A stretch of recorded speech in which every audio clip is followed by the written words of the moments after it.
Chalissery പെരുമണ്ണൂരിൽ football ടൂർണമെന്റിന് തുടക്കമായി. ചാലിശ്ശേരി പെരുമണ്ണൂർ യുവതാര ക്ലബിന്റെ നേതൃത്വത്തിൽ സംഘടിപ്പിക്കുന്ന 13ാമത് അഖില കേരള ഫുട്ബോൾ ടൂർണമെന്റിന് ഞായറാഴ്ച തുടക്കമായി. ഒരാഴ്ച നീണ്ടു നിൽക്കുന്ന ടൂർണമെന്റ് ചാലിശ്ശേരി പഞ്ചായത്ത് പ്രസിഡന്റ് റംല വീരാൻകുട്ടി ഉദ്ഘാടനം ചെയ്തു. ക്ലബ് പ്രസിഡന്റ് വിഷ്ണു അധ്യക്ഷനായി. അജയൻ ചാലിശ്ശേരി മുഖ്യാതിഥിയായി.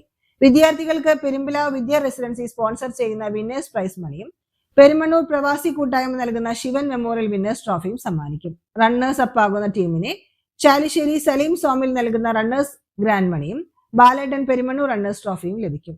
തൃശൂർ, പാലക്കാട്, മലപ്പുറം ജില്ലകളിൽ നിന്നായി കരുത്തരായ 8 പ്രമുഖ ടീമുകളാണ് ഇത്തവണ കിരീടത്തിനായി മാറ്റുരയ്ക്കുന്നത്. ഞായറാഴ്ച നടന്ന ഉദ്ഘാടന മത്സരത്തിൽ ORPC കേച്ചേരിയും പ്രണവം പെരുമണ്ണൂരും ഏറ്റുമുട്ടി.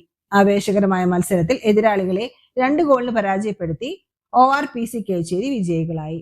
തിങ്കളാഴ്ച നടന്ന മത്സരത്തിൽ കൈരളി ചാലിശ്ശേരിയെ എതിരില്ലാത്ത 2 ഗോളുകൾക്ക് പരാജയപ്പെടുത്തി GCC ചാലിശ്ശേരി വിജയിച്ചു.